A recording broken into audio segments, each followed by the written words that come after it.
Hola, hello. It's a beautiful day out. Back outside, the temperature is nice, finally nice, and it's beautiful to sit outside once more. Had a bit of a heat wave go there for a while. Mm.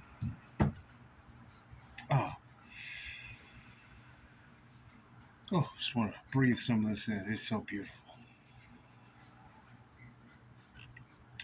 I was going to talk today about symbolism, archetypes of energy, and divination. We'll see where this goes today. It'll be an interesting video. I was going to talk about scrying. Scrying is something, especially it was very popular in the olden days. People still do it. Scrying is when you try to look into the future, or it wasn't always just looking into the future. You could be scrying to see what is causing someone's illness, or just it's scrying for information.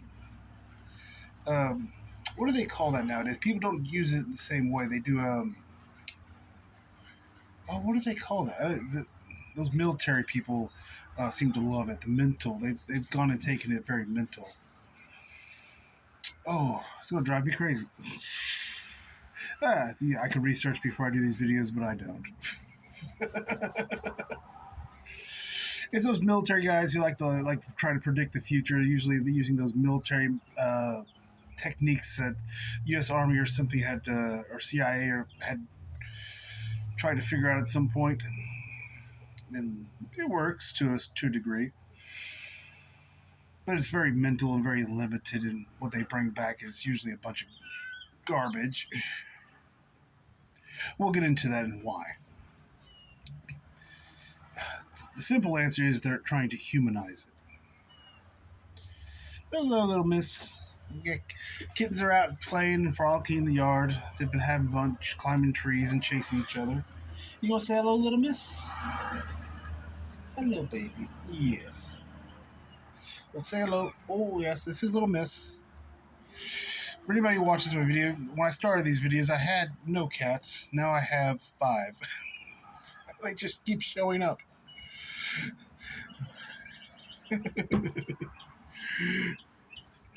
Didn't mean to come the crazy, weird, strange, eccentric cat person, but hey, it happens. I just wanted one cat.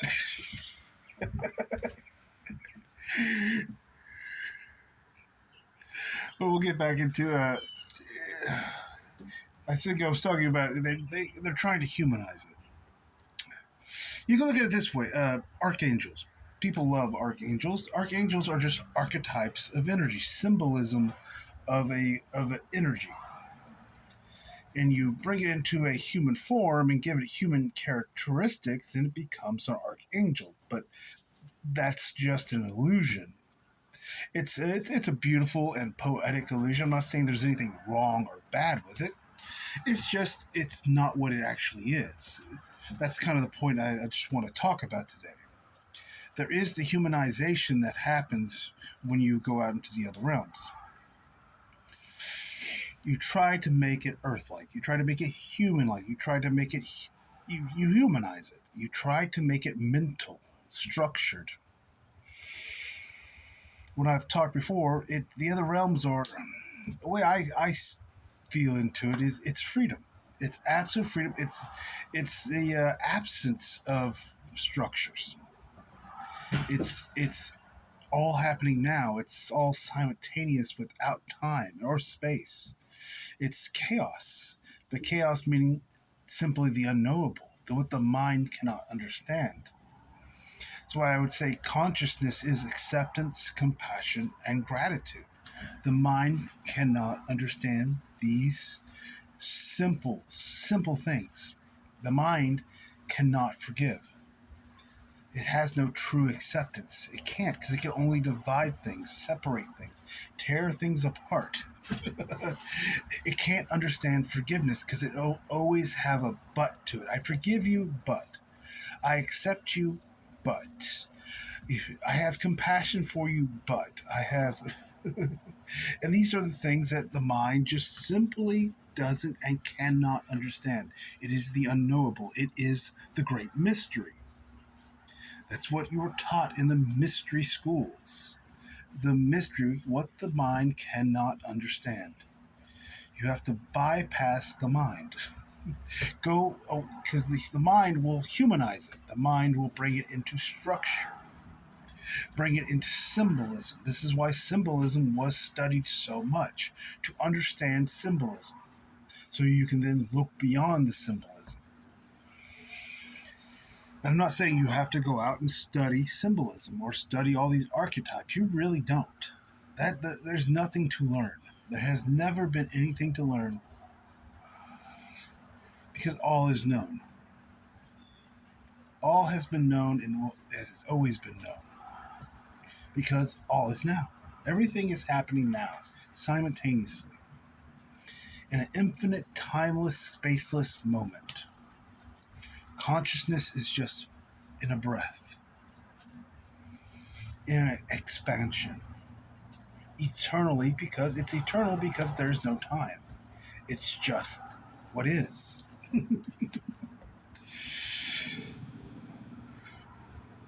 So I was going to talk about scrying because there's beautiful symbolism in scrying. If you go back to the olden days, there are several different ways it was done. We're going to talk just about a few because these have some beautiful symbolism. Usually, it was done with a black bowl made of granite or something, a stone, just a black bowl filled with water. Then you'd have a candle that sets beside it. In the candle, you would reflect mirror the candle into the water, and you'd look at the water at the flame that's reflected in the water. You usually do this at night because it's easier to go beyond at night. Everybody else is asleep, and there's not so much mental chaos being projected in at night. Everybody's off in dreamland. Everybody's calming down for the day. Everybody's relaxing. Everybody's getting drunk back in the olden days. Most people didn't drink water in the ancient times. They drink alcohol. And by the night, that's when you drunk. You finished all that off. So it's easier to go out at night, to go beyond, because there's just less interference, less all these signals just jumping around, all this mental noise.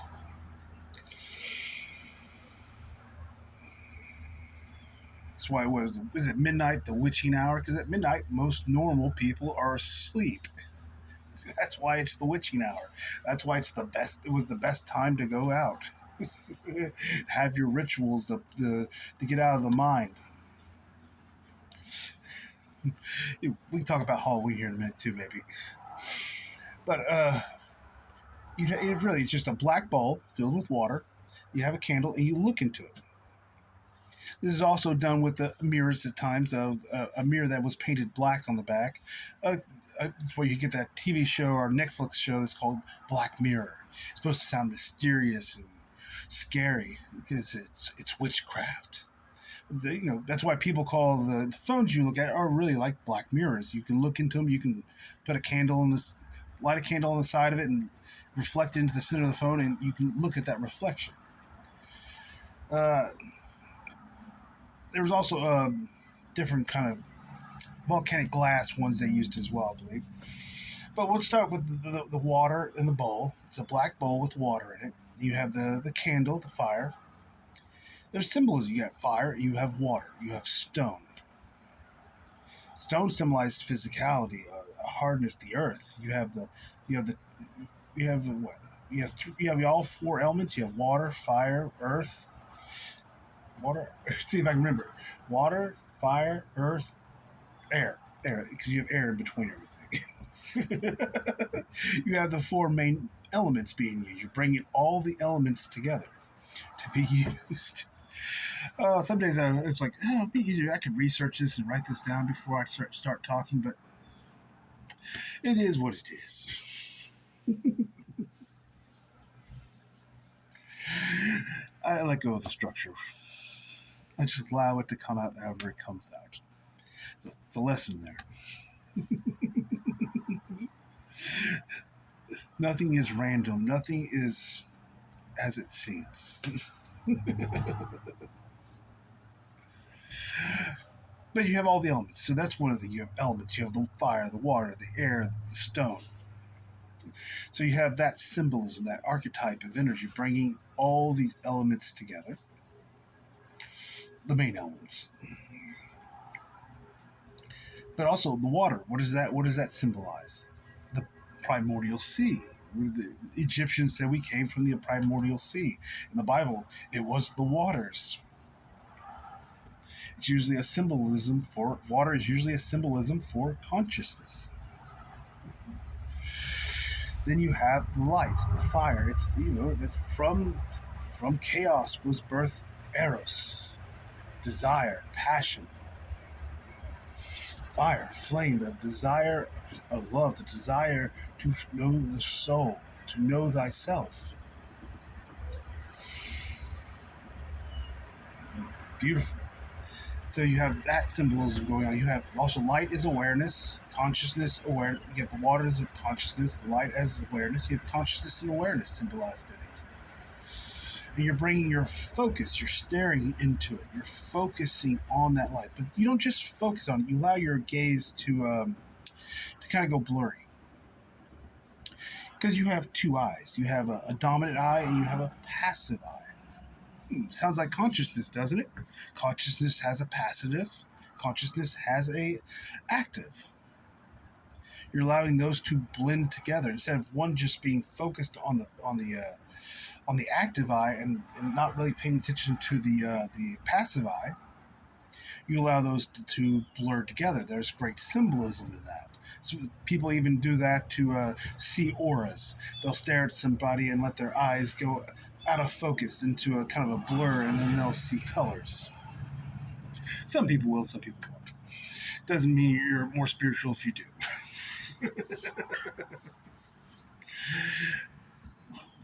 What are you eating?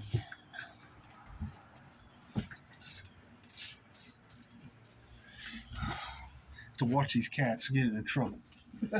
Don't spill my coffee. Oh, I love coffee. But but there's a symbol. You're allowing those two parts of you to merge together: the passive and the active awareness, then the consciousness, the passive awareness and the active awareness. The passive consciousness and the active consciousness. Is that a beautiful symbolism? Oh, but the people who did this were called, they scried. They're scrying. Where do we get that word? It's come from the word scribe. Scribe to usually a scribe is somebody is known as someone who writes things down. But in ancient Jewish definition of that was a scribe was somebody who kept records. But it has a dual symbolism now. So you get someone who keeps records and someone who writes down. You're looking into the records of things. I guess people would call this the nowadays the Oshkosh, whatever, the Oshkosh Bagosh records. Oh, I kind of like that. I don't remember what it's called because it's stupid. The Ashik records, I will just call it the Oshkosh Bagosh records because it's silly. Silly as the ideal is, there's this place that you go in the other realms that everything is kept. A library of Alexandria for the soul. It doesn't exist. Not in that way. Because that's, again, symbolism. Again, you're humanizing it. You're taking something that is free, something that is unknowable, chaos, unknowable. That chaos, I just mean unknowable. I do not mean random. There is no random. Nothing is random. The randomness is chaos in motion, is consciousness in motion. It is consciousness in expression in a way that the mind just doesn't understand. Because I'll say the definition again for chaos. I believe, if I remember correctly, it's a chasm. Ancient Greek term definition. It's a chasm. It is the unknowable. That's simply all it means. I'm not ever meaning random when I say that. I just want to make that clear. But you taking something as beautiful as freedom, and you're bringing it into into a mental structure. That's where you get stupid things like the Oshkosh Bagosh records. I'm going to call them that from now on. I like it. Just to know how silly it is and childish. Hey, I wore Oshkosh Bagosh as a kid. I had the overalls. It was the 80s. They were cool.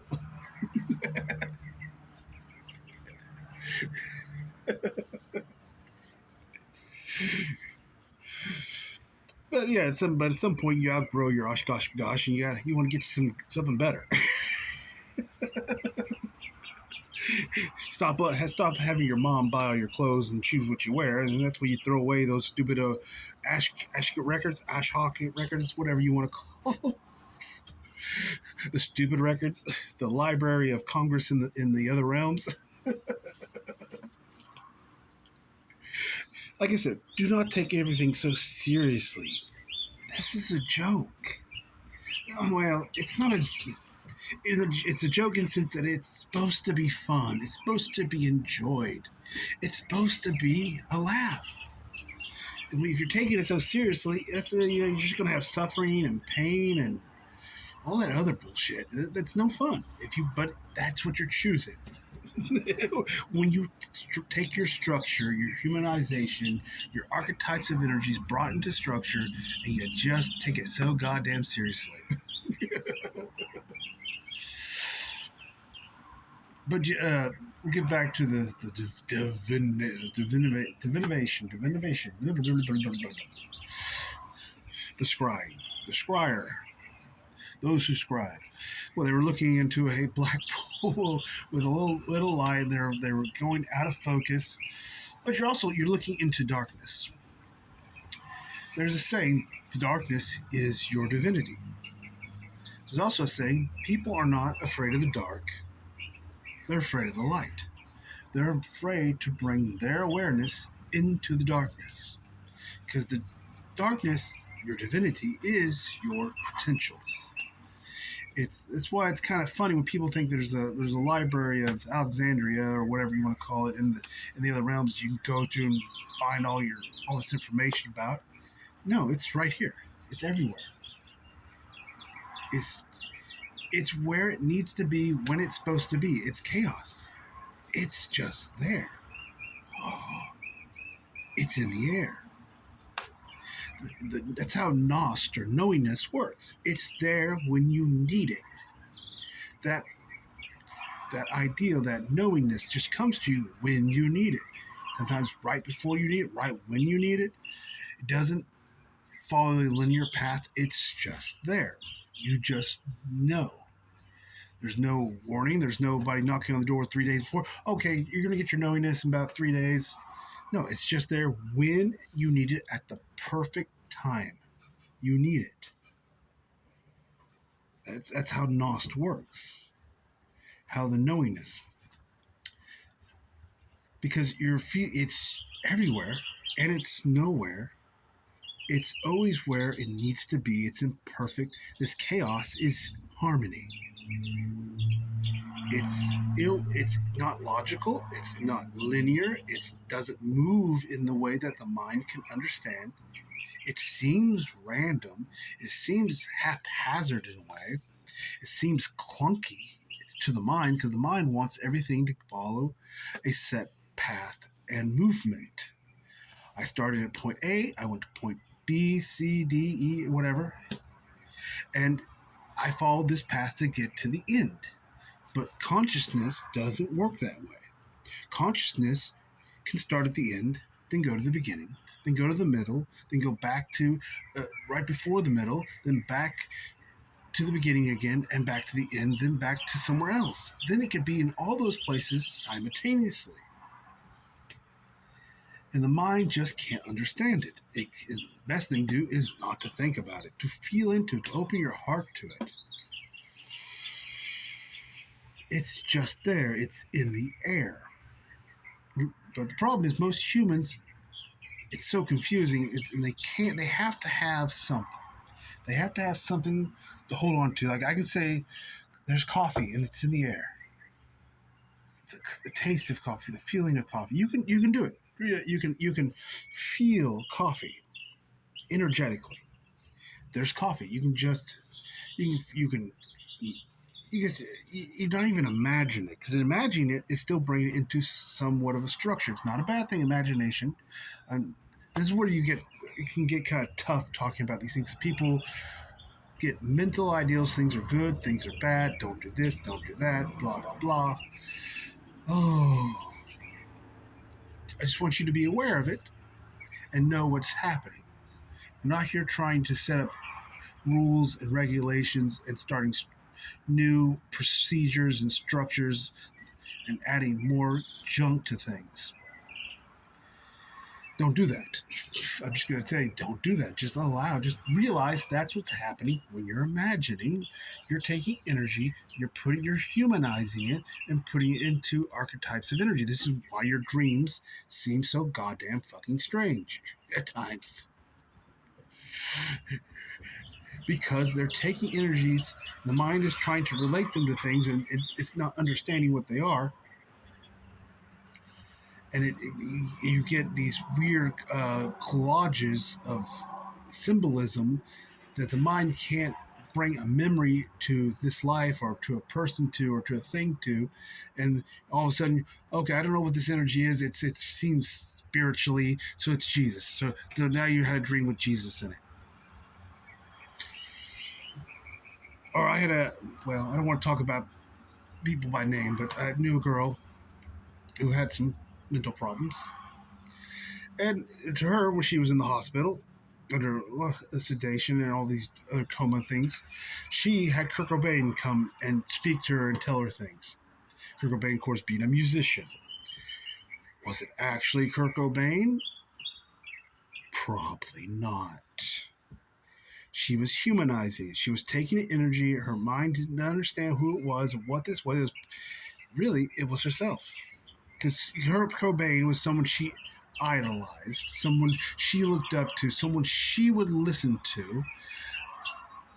So that's the symbolism that it took. Trying to help her out, trying to tell her things that would get her through the hard times she was going through. It's just a symbolism. It's a humanization of what's happening. But it's not really what's happening.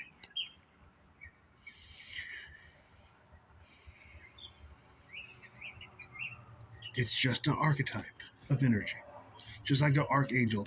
A lot of people will see Mother Mary, Jesus, Archangel Michael, whatever. Raphael, he's my favorite. Raphael is said to be the archangel of healing. But if you feel deeper into its energy, it's much more beautiful than that. It's the archangel of fear. It really is. To face one's fear is to heal. To look into oneself and see what they truly fear, what truly makes them shiver. Whoa, that is healing. To allow that, to look into yourself deep, to look into that ball of hard, tense fear, and to look into thyself, see it, and to allow it. Now that brings some healing. Because it unstucks. It gets energy unstuck, allows things to move and to breathe once more, allows things to change. Oh, I love these videos. They just go all over the place. I love it. I got some Hillbrooks coffee today. Advertisement. Yes, I'm sponsored now. I don't think I'm that lucky. Hillbrooks, it's now. But it's pretty damn good coffee. I'm enjoying it.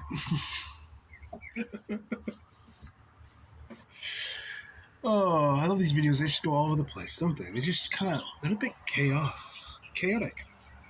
But they all line up if you follow the energy.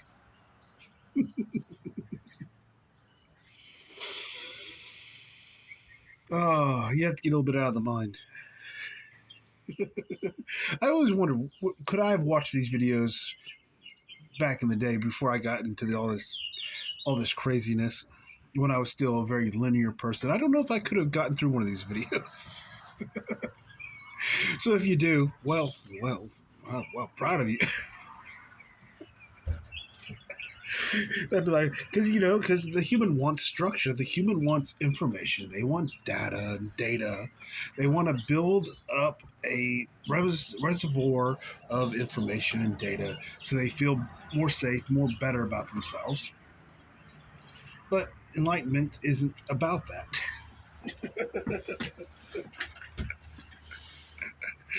It just isn't. It's much more beautiful. It's much more free.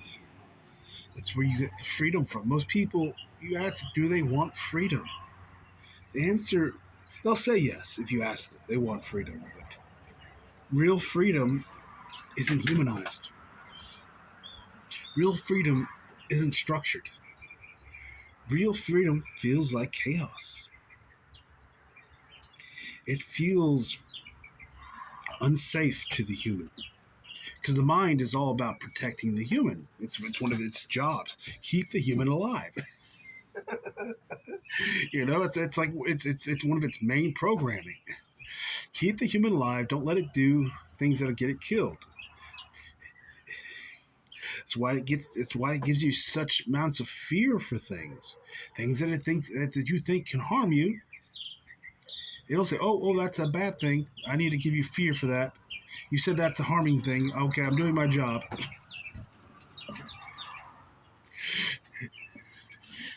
Then all of a sudden, you're afraid to leave your house. You're so tied up in fear. Some people are. Oh.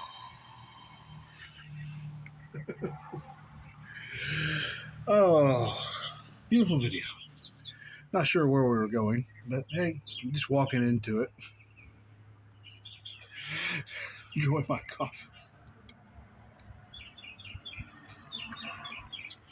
So freedom. You'll never have freedom when you have all the structures. Now here's the problem. You're like, oh, okay, I want to get rid of my structures, so I'll go to my mind and start trying to figure out all my structures and get rid of them. Nope, that won't work. This is where the folly comes for most people. The folly is you try to use the mind to get out of the mind. You try to use structure to unstructure yourself. But the mind can only add structure. It doesn't take anything away. It can only add in gravity. Because you can look at the mind that its structures bring gravity. You get so serious about it. Seriousness. That's why I say don't be so serious. It's a gravity. It doesn't mean you have to go around all day just laughing. That's not real. That would be mental. You can't force it. Oops. You can't fake it in a way. Now, we do have the saying, fake it until you make it, but you can't mentally do it. You can't try and do it. Because as long as you're trying, that's the gravity. You're just adding more gravity and making the structure more real. Oh, I know, it's a fucking bitch, isn't it? It's like, holy fuck. That's just, how do you get the fucking out of that shit? That just seems like, holy shit. Okay, if I'm stuck, and the more I try to get out of it, the deeper I go into it. The more I try to fight it, the deeper I go into it. The harder I work to get out of it, the deeper I go into it. It's like, holy shit, what can I do? Well, that's the answer. The answer is is it right in there. Don't do anything. Well, I don't even mean sit at home. You have to sit at home, watch TV or whatever, and meditate in a cave hidden from everybody everywhere. That's not what I'm saying. Don't try to get out. You assume you're already out, because you really are. Same thing I say, you assume that you are already enlightened, because you are. You do not become enlightened. You realize it because You can't try and become something you already are. You just get deeper into the I'm not. The more you try to become enlightened, the more you're just saying, I'm not enlightened. And the deeper you go into that tar pit that you're being of gravity that is mental structure. This is why I say the only thing there is to do is to simply be aware, allow, and breathe. It's that simple. Take a deep breath, allow, and just be aware. That's the way out. Hello, baby kitty. Yes. Yes. You want to say hello? She has these beautiful golden eyes. She is a beautiful kitten. She looks just like her daddy, don't you? No, not me. I'm her cat daddy. She is the daughter of Steve. I don't know if Steve's ever showed up on the videos before. He's not a lap cat.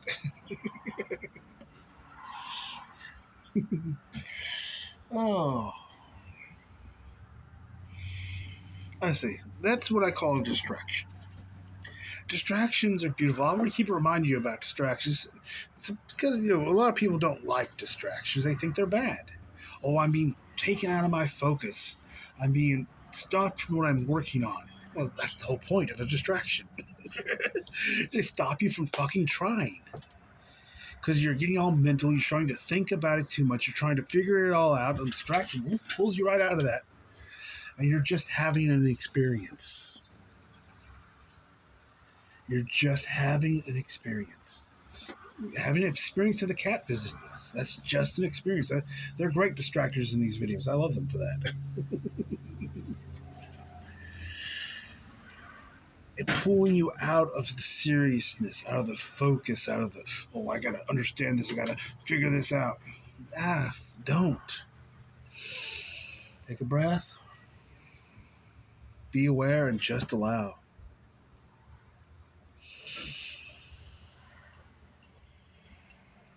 You can say there's a magic that happens, but you can say magic is real and magic isn't real. Magic is another humanization of creation. Same thing as spirituality. Spirituality is just a humanization of the other realms, of spirituality, of who you are. It's poetic, it's beautiful, it's a lovely experience, but to go into it and to think that it's truth, that's silly. I want to go beyond that with people. I want people to see beyond the creation, beyond these structures, to see themselves. The beautiful sensualness. To see that unknowable. You are acceptance, compassion, and gratitude. The unknowable. Things that you cannot try to be. That you naturally just are. You just assume I am acceptance, I am compassion, and I am gratitude. You don't fucking think about it.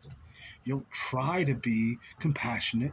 Because you're trying to be compassionate, you're saying, I have no compassion. I have to force it. I have to structure it. I have to bring this illusion of compassion, which is a limitation, and it has a gravity to it. It'll pull you deeper into the fucking tar pit. It's like trying to love somebody. You can't try and love somebody. You just do. You just realize, I am acceptance. I'm compassion. Compassion is the highest form of love. It is acceptance, full and complete acceptance of all that is. Without trying to humanize it and try to change it and to try to manipulate it and add this horrible thing that humans just are so goddamn stuck on, power. Power is an illusion. It is not real. It is an absolute fucking lie. It is stupid, dumb, and idiotic. The only thing that believes in power is the unconscious mind. That's the only thing that would ever think that was real. That tells you how unconscious the mind is. Videos going places I wasn't know we were going to talk about today, but hey, let's have fun with it. But you're going to go and power is just it's so icky. When you get to a point you realize power is an illusion. It is a tar pit puller into this reality. It pulls you in. It's so serious, so dense, and so hard. It's just so idiotic. You wonder how the hell you ever fell for it in the first place. How you ever thought that power was real. It's because you thought you were the mind. You think you are your thoughts. And the mind is structure. The mind is trying. You can say that, yeah, that's what the mind is trying. It's kind of like trying. It's trying to understand. It's trying to figure out. It's trying to do all kinds of things to protect you, to keep you safe. Try. And therefore, it's trying. When you believe you're that, brings you into this reality. So what people, I'll see videos online and stuff. People are like, create with the power of the mind. The secret. Oh, visualize. Use the imagination. I'm like, it's so kindergarten. So childish. So mental. These people call themselves spiritual people, but then again, spirituality is an illusion. Say I'm a spiritual person is to say I'm stuck in an illusion. It's I'm trapped. That's what I hear when I hear people call themselves things like that. They're so caught in the mentalness of themselves that they haven't realized they're more. This is why we say awakening is cruel. Awakening is cool because you know there's more, but you're still stuck in the goddamn mind. You know there's more, and then you just take the mind and you create something called spirituality, and you start chasing this more. You become a seeker, always trying, pulling yourself deeper and deeper and deeper into the tar pit.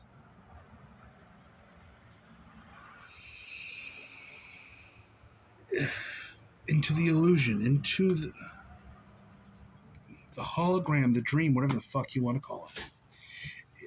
It's a beautiful thing if you realize it's just a dream.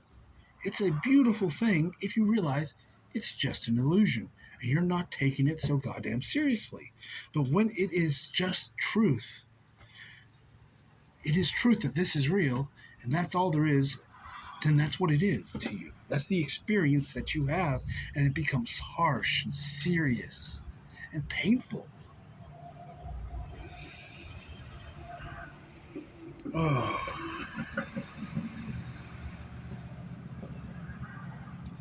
Yeah, like I said, only something as unconscious as the mind would believe in power. And only somebody who is unconscious would believe that in the power of the mind. They're still so locked in a focus. They think they're the mind. They think they're unconscious. They think this little bit of sliver of consciousness that the mind has is who they are. Because the mind does have a tiny bit of consciousness in it. Everything has a bit of consciousness, but it's not very much. It's like a thimbleful. When you are a vast ocean, you're the largest ocean in all of creation, and yet you're seeing, you're receiving everything from a thimbleful of consciousness, locked in this little metal cage. It's when you realize that thimble is just in an ocean, and you can bring your two eyes together and unfocused. And you can bring that focused and that unfocused in together and see in a different way. Yes, it's going to be uncomfortable because even when you do that, if I was to stare at my hand and let my eyes go unfocused, I have multiple hands now. Everything comes a bit more confusing. I'm like, depth perspective is off a bit.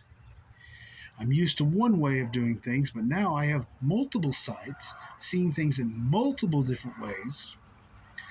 I'm seeing my hand in multiple different ways when I look at it out of focus. From a but that takes time to get used to.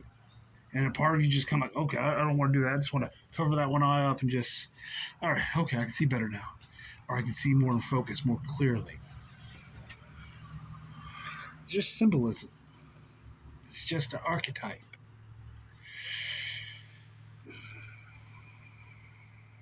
That's when you start to realize everything's just an archetype. A tree is an archetype of consciousness, of energy, of yourself. That's why you can look at all things and everything becomes simple because you stop looking at the thing itself. You start looking at the energy. It's not something you do with your eyes. It's something you just, with the feeling, with the knowingness, you feel into it. It's with the heart. You just open yourself to this. You come out of focus, out of that narrow, active focus. You allow that passiveness, that passive consciousness.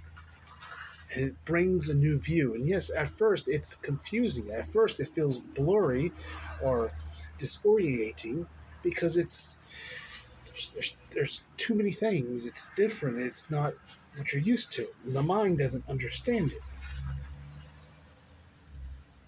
But yet, it's there. And this takes time. That's when you have to get out of the mind a bit more. And every time the mind tries to take control and send you back into focus, you step back. You take that deep breath. You allow, and you be aware. And you come out of that focus. And at first, you don't really even realize anything's happening.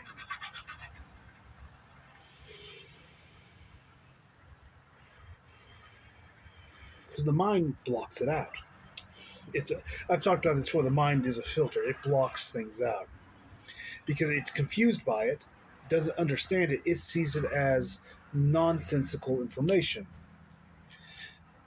You can see this way. Say if my house smells bad, it probably does. Who knows? I have 5 cats. It probably does. But when I walk in my house, I don't smell anything. Why? Why is that? That is because my mind says this is useless information, and it removes it. But if someone else was to walk to my house and say, oh, you have cats, don't you? Well, yeah, how did you know? Oh, I can smell. Oh, you can smell something? Yeah, you probably need to clean your litter box out. That would be the conversation that could happen. Because they're walking into it. Their mind is like, oh, this is a new place. I need to know all the information here. So it opens up, and it can smell those things. But if they were to stay at my house for a long period of time, their mind too would eventually just block out that smell. But if I was going to go on a vacation for a week or two and leave my house, then I came back to my house, then my mind would say, hey, this is okay. We've been gone for a while. Let's turn this back on so I can see if anything needs to be checked on. And I'd walk into my house like, oh, does it always smell like this? Oh, God. Why didn't anybody tell me?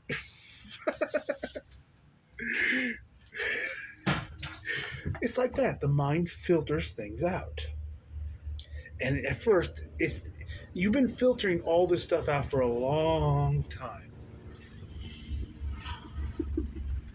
But you could say it's kind of like what you're doing when you're sitting back and allowing and breathing. It's like me going up to the litter box going, does it smell? And I'm telling my mind, oh, I want to be able to smell this. I want to be able to smell that. If I kept doing that every day, my mind would just turn on where I wouldn't have to go up like inches from my litter box and smell it. It would just say, okay, it would let me know. It takes time for it to open back up, for the mind to kind of reset itself. It's, oh, you want to go out. You want this chaos, but this is nonsense. This is what the mind is thinking. It's like, this is just a bunch of chaos. It doesn't make any sense. It's just random crap. And you're like, no, I want that. I want that freedom. I want to start feeling into it. The first thing you're going to do is you're going to humanize it as you get it. As people do when they do meditations and things. I was in meditation and Jesus came to me. I'm like, I'm like my eyes rolling back in my head. I'm like, yep, yeah, sure, it was Jesus, all right. If that's what you want to believe. Because as a master, you got to allow people to believe what they want. It's their creation. They can have it any way they want. Well, do you think it might be my guardian angels came and spoke to me? I'm like, what fucking guardian angels? You mean yourself? That's a hard one for some people. They love having those guardian angels coming in to save the day. I'm like, why would you're God also? Why did you need that? You're creating everything within you. If you need to create an archetype of energy of a guardian angel for yourself, it exists. You create it. It's still you. It's still your consciousness playing out a role or a part. It can have any story you want to give it. It can take the form of a past life of yours, or of somebody else, or of a different being, because you are all potentials. You are all potentials, which means you are the same potential as I am. You have the same potential of me within you. You can recreate it as a symbol, as an archetype of energy, and bring it into experience. You can say you could have a dream about me, but really, it's about you. You're just seeing yourself as me. I ain't going to you and visiting you in the night.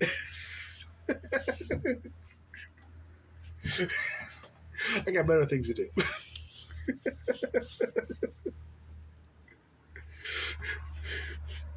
Things like that. You got to get, at some point, the spiritual community, the children, as I call them, need to grow up.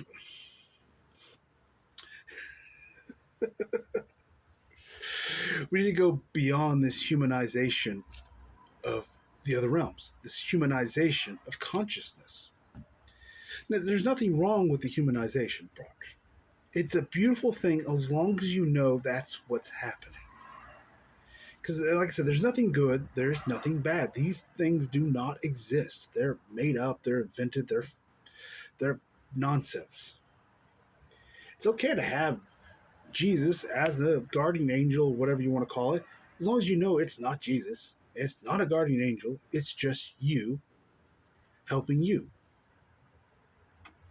It's you playing a role, playing a part, and giving yourself a story to help you move into a different thing.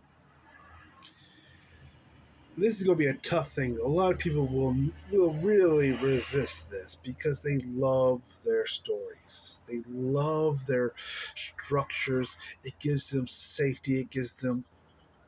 but it's getting time to go beyond this. We are in... I've talked a little bit about this before. We are in the next age. The what some of you will call the age of Aquarius. It's the age of consciousness. It's just when consciousness returns. It's the opening of the veil. I had a video called "The Opening of the Veil." I believe you can watch that if you want to know a little bit more. I just kind of went into it a little bit. I don't remember what I talked about then, but around March, in the end of March, is when the veil opened. It didn't come. It's not gone completely. You can say it has an opening, a tear in it, but a good thing. And consciousness is starting to return. The veil is what separated the two realms, the physical and the non-physical. Really, you can think of the veil is this: is the mind. The veil was created in the time of Atlantis when we started messing with the mind. We started trying to go more focused, to understand structure more. Because the more you went to the mind, the more things became solid. Things became real. I mean, we use this word real, but this is just one type of real. Let's put it that way. It feels real. It is so dense. It feels real. It feels realer at times than the actual realness, which is airy-fairy, which is nebulous, which is chaos, which is unstructured. Just feel into that. You're going from this solid structure to an airiness. And this structure feels so real because you can touch it, you can taste it, I can feel the dust on my fingers. It is so visceral. The body allows such a visceral experience. You have pain. Pain, oh my God, it's so loud. That seems real. Tell anybody who has a toothache or broke a leg or whatever, when they're in that full-fledged pain mode, I go walk to, oh, that's not real. You know what? I'll probably get punched in the face. Because when you're in that pain, when you're in that suffering, oh my God, it feels so fucking real. You know what I'm talking about. I mean, try to tell you that. I might as well get. Yeah, it feels so real. It's the only thing that feels real in those moments. The mind is so loud. It's so visceral. I think visceral is that word. It's a feeling to that. It's so potent, so bold, that the calm, quiet, passiveness, the acceptance, the compassion, the gratitude, they're so quiet compared to this loudness, compared to this extremeness. Oreo, what are you doing? Little distraction. We'll see. Little Oreo, you on TV? Say hello.